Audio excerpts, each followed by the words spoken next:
എന്നാൽ ഇത്രയും ദിവസം കഴിഞ്ഞിട്ടും ഒരു ഇച്ഛാശക്തിയോടുകൂടി ആ തീരുമാനത്തിലേക്ക് ഗവൺമെൻറ് വരാത്തതിൽ നിരാശയുണ്ട്. തീർച്ചയായിട്ടും ഇടതുപക്ഷ ജനാധിപത്യ മുന്നണിയുടെ ഒരു ഘടകകക്ഷിയാണ് ഞങ്ങൾ.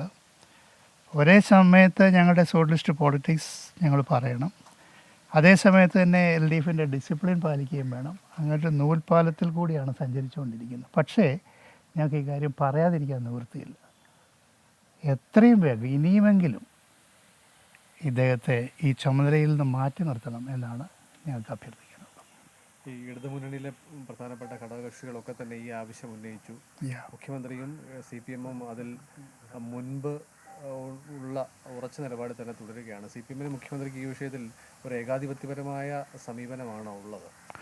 അന്നത്തെ മുന്നണി യോഗത്തിലും ഇന്നത്തെ പത്രസമ്മേളനത്തിലും മുഖ്യമന്ത്രി പറഞ്ഞത് അന്വേഷണം കഴിയട്ടെ, നടപടിയെടുക്കാം എന്നാണ്. ഇക്കാര്യത്തിൽ എന്ത് അന്വേഷണമാണ് വേണ്ടത്? RSSൻ്റെ വക്താവ് പറഞ്ഞു ഞങ്ങൾ കണ്ടു എന്ന് പറഞ്ഞു. ADGPയും ഇക്കാര്യം സമ്മതിച്ചിട്ടുണ്ട്. അപ്പോൾ അതൊരു ഫാക്റ്റാണ്, വസ്തുതയാണ്. ആ ഒരു വസ്തുത നമ്മുടെ മുമ്പിൽ നിൽക്കുമ്പോൾ പിന്നെ അന്വേഷണത്തിന് എന്താണ് പ്രസക്തി? ഒരു പോലീസ് ഓഫീസർ മറ്റൊരു പോലീസ് ഓഫീസറെ കുറിച്ച് അന്വേഷിക്കുന്നു, ഒരു രാഷ്ട്രീയ വിഷയം, അതിൽ നിന്ന് എന്ത് പുറത്തു വരാനാണ്? അതുകൊണ്ട് ആ അന്വേഷണത്തിന് ഒരു പ്രസക്തിയുമില്ല. ഗവൺമെൻറ് ഡിസിഷൻ എടുക്കണം, തീരുമാനമെടുക്കണം. ഇച്ഛാശക്തിയോടുകൂടി തീരുമാനമെടുത്ത് ആ കാര്യത്തിൽ നടപടി സ്വീകരിക്കണം. അതിരുകവിഞ്ഞ ഒരു സംരക്ഷണം സർക്കാരിൽ ഈ പോലീസ് ഉദ്യോഗസ്ഥന് ലഭിക്കുന്നുണ്ട് എന്ന് സംശയിച്ചാൽ അതിനെ കുറ്റപ്പെടുത്താനാവില്ല അല്ലേ? ഇത് കേവലം ADGP RSS കൂടിക്കാഴ്ചയുടെ ഒരു പ്രശ്നമല്ല. നമ്മളതിനെ അതിൻ്റെ സമഗ്രതയിൽ ടോട്ടാലിറ്റി കാണണം. RSSനോടുള്ള നമ്മുടെ സമീപനം എന്താണ്, അത് ഡിഫൈൻ ചെയ്യണം. കേരളത്തിൽ RSSൻ്റെ വക്താവ് തന്നെ പറഞ്ഞു, ഞങ്ങൾ ചീഫ് സെക്രട്ടറിമാരെ കാണുന്നുണ്ട്, ADGPമാരെ കാണുന്നുണ്ട്, DGPമാരെ കാണുന്നുണ്ട് എന്ന് പറഞ്ഞു. നമ്മുടെ DGPമാർ റിട്ടയർ ചെയ്താൽ പിന്നെ എങ്ങോട്ടാണ് പോകുന്നത്? DGPമാർ റിട്ടയർ ചെയ്ത് ചിലർ RSSലേക്കാണ് ചെയ്തത്. ഏറ്റവും ഒടുവിൽ റിട്ടയർ ചെയ്ത 2 SP-മാർ RSSൽ ചേർന്നിരിക്കുന്നു. RSSൻ്റെ ക്യാമ്പുകളുടെ ക്യാമ്പ് ഓഫീസേഴ്സായിട്ട് പോലീസ് പ്രവർത്തിക്കുന്നു. അപ്പോൾ നമ്മുടെ സൈന്യത്തിലും പോലീസിലും RSS വൽക്കരണം നടക്കുന്നുണ്ട് എന്നുള്ള ഒരു പൊതു വസ്തുതയാണ്. രാഷ്ട്രപതി മുർമുവിൻ്റെ ഇലക്ഷൻ്റെ സമയത്ത് കേരളത്തിൽ നിന്ന് BJPക്ക് MLA ഇല്ല.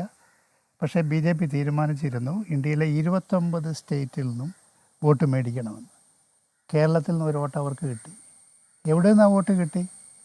RSSൻ്റെ തീരുമാനമായിരുന്നു കേരളത്തിൽ നിന്നൊരു വോട്ട് മേടിക്കണം.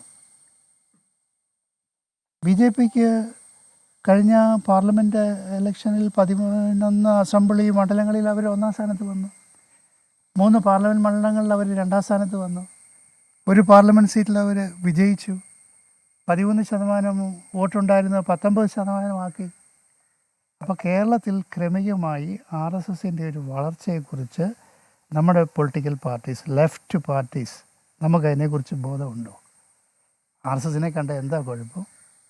RSS ഒരു പ്രധാനപ്പെട്ട രാഷ്ട്രീയ പാർട്ടിയല്ലേ എന്നൊക്കെ വളരെ അലസമായിട്ട് നമ്മുടെ നേതാക്കന്മാർ ചോദിക്കുമ്പോൾ RSSൻ്റെ വളർച്ചയെക്കുറിച്ച് നമ്മൾ വളരെ ഗൗരവമായി കാണുന്നില്ല എന്നാണ് എൻ്റെ അർത്ഥം. അതുകൊണ്ട് ഇത് കേവലം ഒരു പോലീസ് ഓഫീസറും RSSും തമ്മിലുള്ളൊരു കൂടിക്കാഴ്ചയേക്കാൾ അപ്പുറത്ത് RSSനോടുള്ള നമ്മുടെ സമീപനം ഡിഫൈൻ ചെയ്യണം.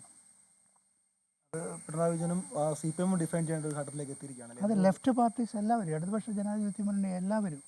ഇടതുപക്ഷ ജനാധിപത്യ മുന്നണിയിൽ നമ്മൾ പറഞ്ഞതാണ്, ഇതൊരു ഭരണമുന്നണിയുടെ ഏകോപന സമിതിയാണ്. ഇവിടെ പോളിറ്റിക്സ് ഡിസ്കസ് ചെയ്യണം. ഇപ്പോഴത്തെ ഏറ്റവും പ്രധാനപ്പെട്ട പോളിറ്റിക്സ് ഇതാണ്.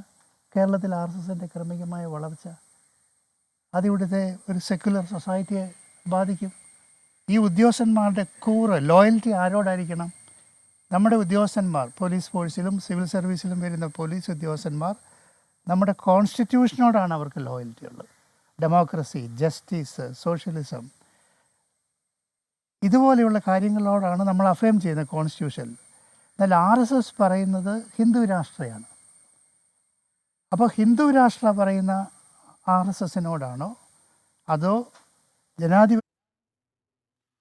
വർഗീസ് ജോർജ് സംസാരിക്കുകയായിരുന്നു. അദ്ദേഹം നമ്മൾ ഇടയ്ക്ക് ചർച്ചയ്ക്ക് വിളിക്കുമ്പോൾ LDF ഡിസിപ്ലിൻ ഉണ്ട്, അത് ഞങ്ങൾ പാലിക്കണം, അത് കാരണം ചർച്ചയ്ക്കില്ല എന്നൊക്കെ അദ്ദേഹം പറയുമായിരുന്നു. ഇപ്പോൾ അദ്ദേഹം പറയുന്നു ആ ഡിസിപ്ലിൻ ഉണ്ട്, പക്ഷേ ഇത് പറയാതിരിക്കാൻ നിവൃത്തിയില്ല എന്ന് പറഞ്ഞ് അദ്ദേഹത്തിൻ്റെ LDF ഒരു ഘടകകക്ഷിയുടെ അമർഷം തുറന്നു തന്നെ പറയുകയാണ്. ADGP അജിത് കുമാറിനെ എന്തിനാണ് ഇങ്ങനെ കാത്തു സൂക്ഷിക്കുന്നത് എന്ന് തന്നെ ചോദിക്കുകയാണ് RJD നേതാവ് ശ്രീ വർഗീസ് ജോർജ്.